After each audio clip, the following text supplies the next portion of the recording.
This is CGTN, China Global Television Network.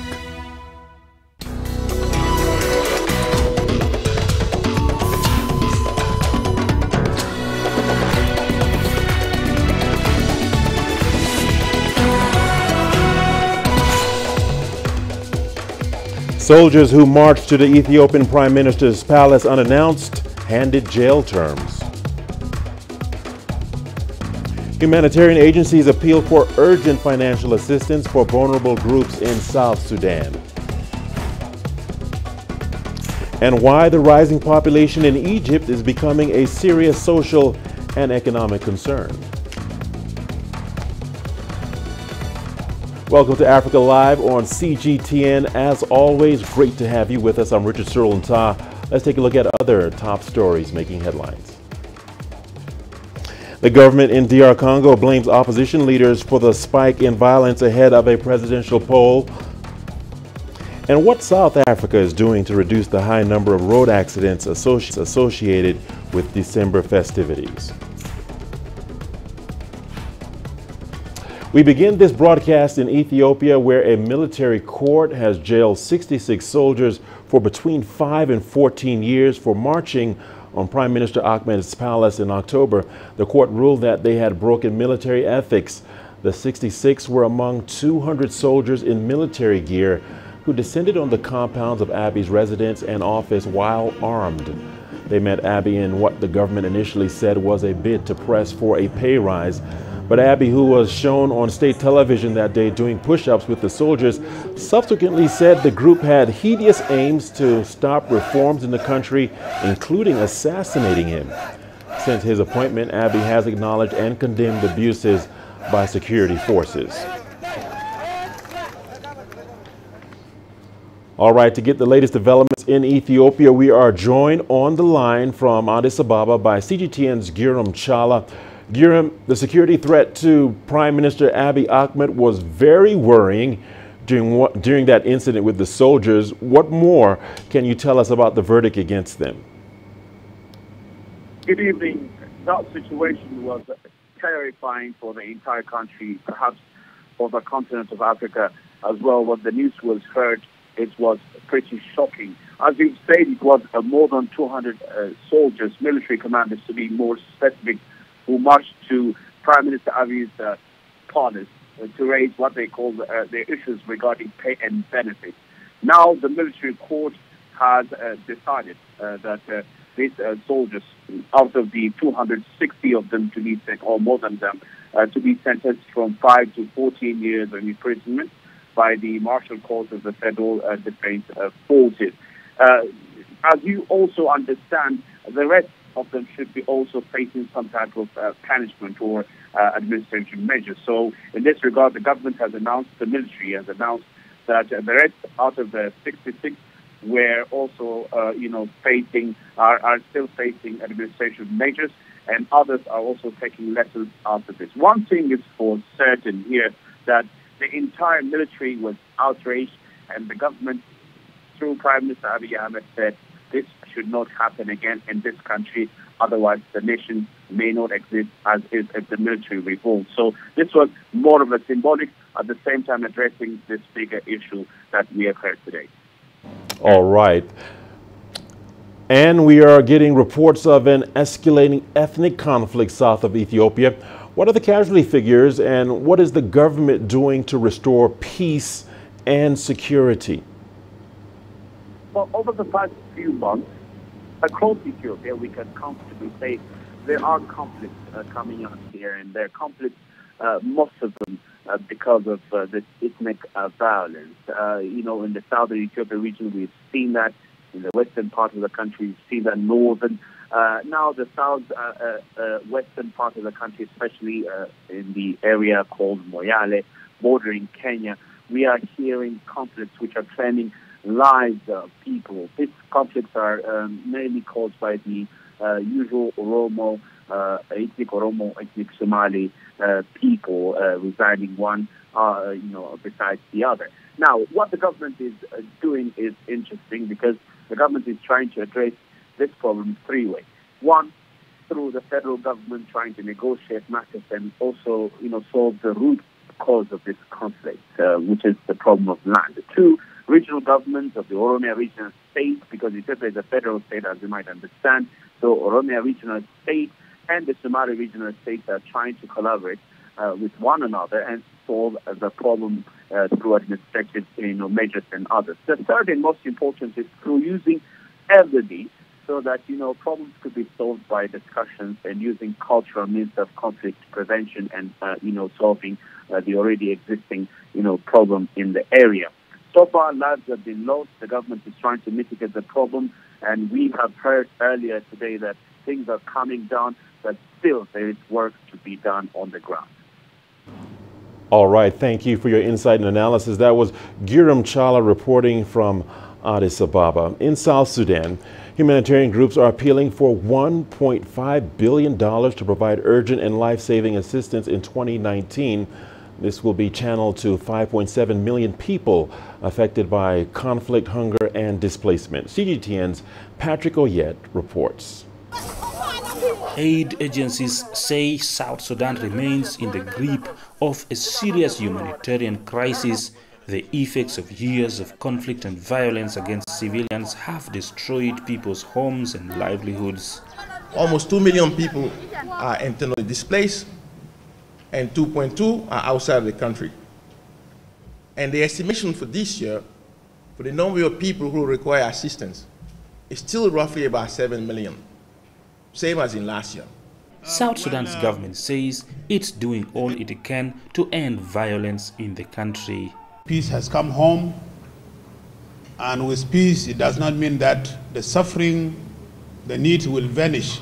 It's actually the need will increase, because a lot of people will be coming, a lot of expectations, and people want to leave and want to go back to their villages, especially the IDPs and refugees who are in the neighboring countries. So there will be a lot of influx of people coming back home. The UN says this year alone, more than 4.7 million South Sudanese people have been assisted with food, health, water and sanitation, education, livelihoods, nutrition, as well as critical protection services. The latest peace deal is bringing much hope here in the country that the agreement could bring prosperity in the country, but because of the long years of the civil war, it will take some time for the population to fend for themselves. Patrick Oyet, CGTN, Nimule, at the South Sudan-Uganda border. In the Democratic Republic of Congo, the government is blaming opposition leaders for the latest upsurge of violence in the country. The government specifically pointed at opposition coalition candidate Martin Fayulu. A recent fire took out at least 7,000 voting machines, and poll booths were also burned. Fayulu's camp denied the allegations and denied any involvement in the fire at the Electoral Commission warehouse in Kinshasa. These developments have raised anxiety about the country's capacity to hold a credible presidential poll that's scheduled for December the 23rd. That what this inconsistent political actor aims at is multiplying incidents in order to prevent other rival electoral platforms belonging to the ruling majority as well as to the opposition he belongs to deploy themselves and properly campaign and thus hamper the electoral process. À laquelle il appartient de se déployer pour battre campagne. Well, regional security experts and political organs representatives are gathered in the Sudanese capital of Khartoum for the East African Standby Force Conference. Now, issues such as cross-border migration, terrorism, human trafficking are high on the agenda. Let's take a look. The East African Standby Force is comprised of 10 countries and seeks to provide security in the Horn of Africa region. The political wing of the body gathered in Khartoum to discuss a myriad of issues including human trafficking and terrorism. While the region still faces challenges from groups like Al-Shabaab, it has made great strides, with member countries such as Ethiopia making huge improvements in the past year. Remarkable achievements have been made. We should therefore seize the opportunity to further exchange views and discuss how best to consolidate the progress achieved so far. Noting that the path towards lasting peace and stability requires a long-term investment. As well as discussing regional stability, the leaders also discussed international issues. لا يفوتني أن أذكر الخبراء. I will not forget to remind the experts that they should take international variables into account, especially with regard to material and technical support. I hope the experts will work on the recommendations that will help the organization sustain itself. The EASF is one of 5 regional defense forces in Africa. The Khartoum conference is set to last until the 17th of December. Astatal, CGTN. All right, time for us to take a quick break. Here's what's still ahead on the program. Why the rising population in Egypt is becoming a serious social and economic concern. And what South Africa is doing to reduce the high number of road accidents associated with December festivities.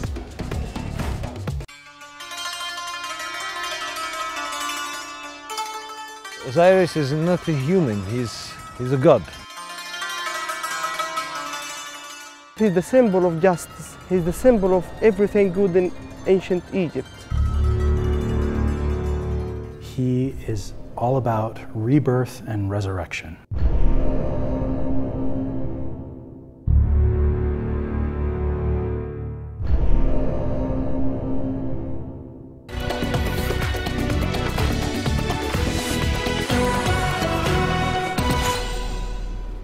Welcome back. The fast pace of population growth in Egypt is having a negative social and economic impact on the North African country.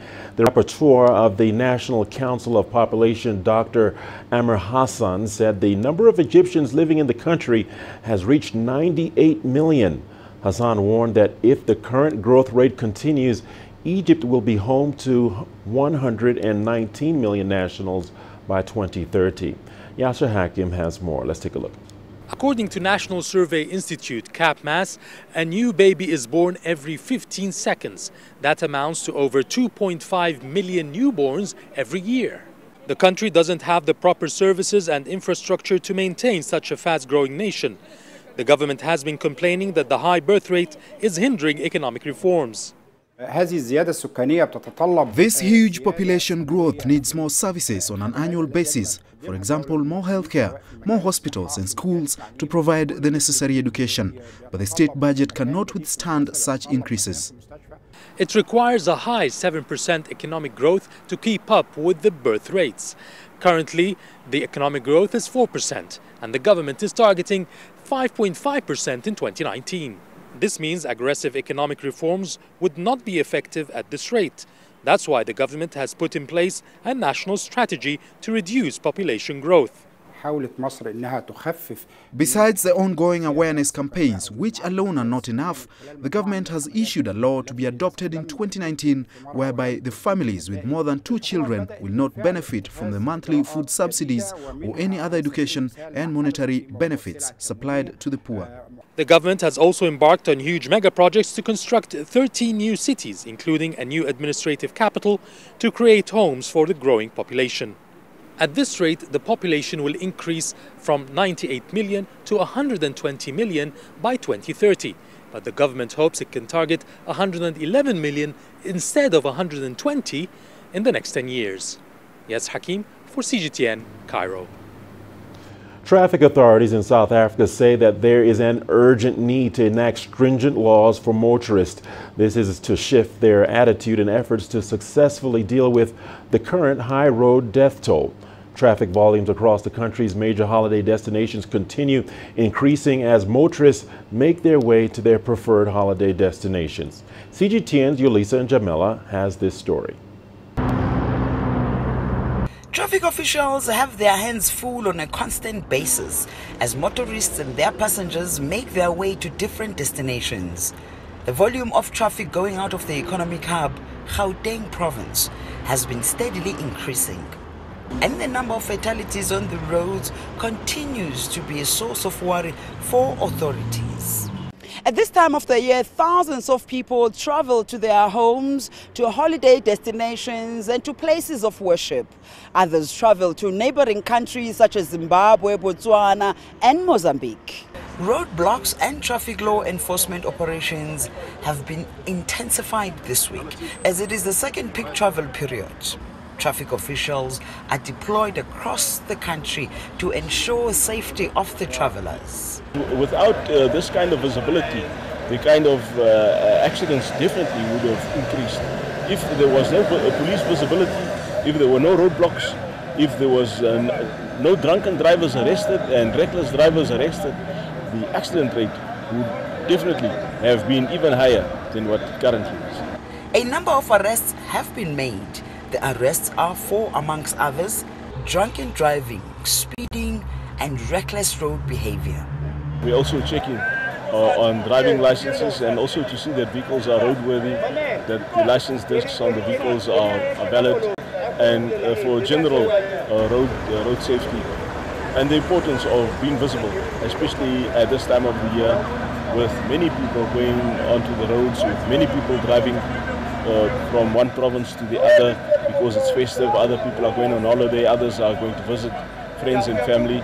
So the increased police visibility is definitely important to help to reduce road accidents and fatalities and to improve or to sustain safety on our roads. Traffic officials intensify their operations on weekends as drunken drivers increase during this time. What we have done differently this year is that we are focusing also on Operation Nightlife. That is when officers go to places of entertainment and nightclubs, because that's where it starts. People drink too much at the nightclubs and then go home driving vehicles under the influence of alcohol. So we see that there's compliance at the nightclubs. We also check to see that the owners of these different nightclubs and places of entertainment are complying with regulation. Authorities will continue to be on high alert with several roadblocks in place to ensure that motorists obey the rules of the roads and arrive safely at their destinations. Edison Jamela for CGTN in Johannesburg, South Africa. In Algeria, artisans in the city of Jalfa are calling for measures to end unequal competition between locally made and imported textiles. The high cost of production makes traditional garments to be more expensive than imported ones, and this is threatening the local weaving industry. Let's take a look. Residents of Jalfa city are more often associated with al-kashabiyah. It is a traditional garment made from camel hair and wool, mostly worn during the cold winter season. Many Algerians, especially those in the flat grasslands and north of Algerian desert, treasure it during the cold weather. The use of kashabiyah has become ingrained in the daily life of the population, making it almost symbolic of the Algerian personality. Kashabiyah is our identity from the old. The prices are different, but this craft is disappearing due to fierce competition, and most of our youth have given up. The weaving of al-kashabiyah has gained national and international popularity because it's part of the wardrobe of many Algerian high officials. It is also one of the most precious gifts to welcome guests with. To ensure maximum profits, craftsmen weave the al-kashabiyah using traditional equipment. Craft is costing a lot in terms of raw materials. However, many customers still pass by the shop daily. Craftsmen believe more attention and support is needed to protect their products from unfair competition, be it from counterfeits or cheap imports. I think it's necessary to keep up with the craftsmen and protect them. Because of fierce competition, the craft can be disrupted. It's necessary for the craftsman to master his work well in return, because he is the first protector of the competition. Local artisans may have to choose between cutting down their production costs or lowering their profit margins if concerned authorities do not protect their businesses from unfair competition. Beryl Oro, CGTN. And now to a raging controversy over intellectual property rights. The Lion King has been a huge success ever since the 1990s, with the expression Hakuna Matata becoming renowned around the world. Now, many are raising concerns about Disney's right to profit from what they say is a cultural asset. Maria Glang reports from Washington.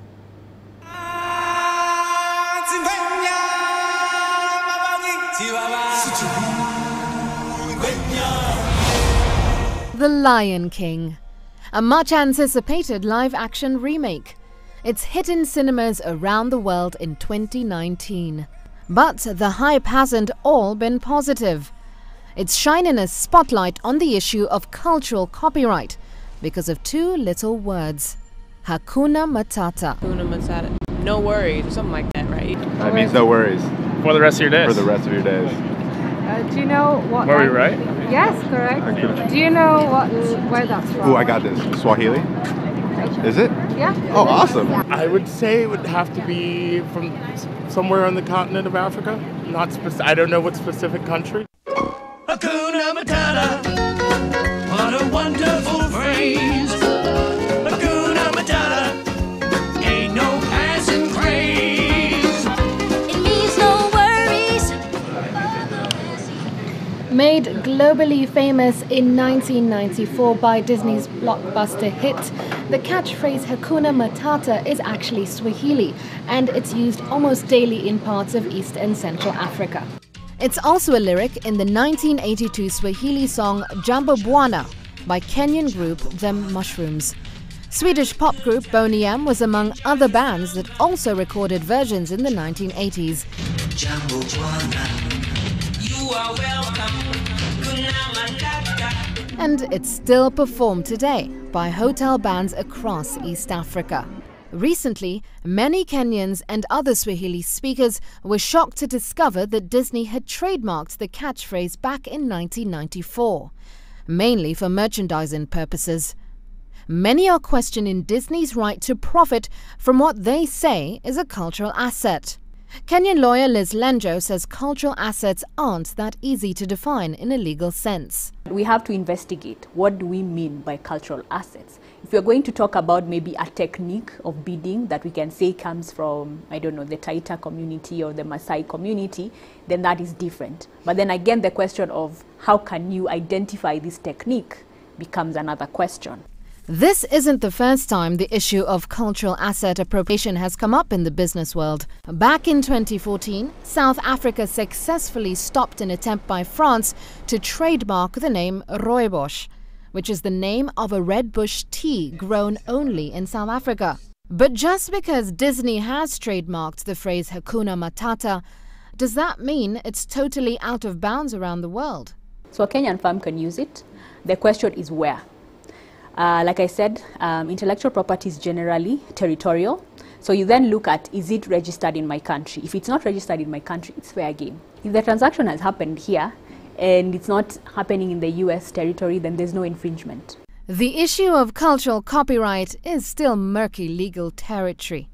But for Swahili speakers and other fans of the phrase Hakuna Matata outside US copyright zones, no worries. Or should we say, Hakuna Matata. Maria Galang, CGTN, Washington.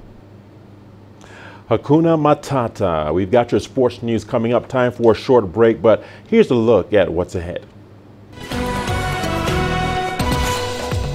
Nigeria's Cricket Federation seeks exposure at a sports festival to grow the women's game.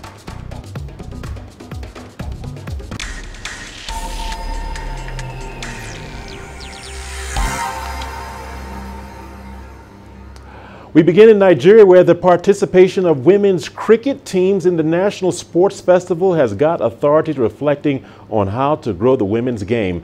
The Nigerian Cricket Federation now wants to recruit and nurture young female talent. CGTN's Phil Ahaza has more. Getting set for a cricket game. This team is one of the teams that featured in the just concluded Nigerian National Sports Extravaganza in Abuja. These female cricketers are competing officially for the first time at a national sports festival. With this kind of exposure, they are hoping that they can form part of a formidable team that will make the country proud in the sport at international levels. Cricket is not a new sport in Nigeria. The country became a member of the International Cricket Council in 2002. Until now, only the Nigeria's male team has made any significant impact. They have qualified for the 2019 ICC World 2020 Africa Regional Finals. But the Nigeria Cricket Federation is now out to discover, develop and nurture young female talents in the sport. We are doing a lot to develop female cricket in Nigeria, and at the beginning of the year we started with the National School Female Cricket Initiative, and we moved on to the youth game. Our emphasis is on the girls because we weren't having such structure before. So all this is just working together to say that we are building a structure that will take us into a good future for female cricket in Nigeria.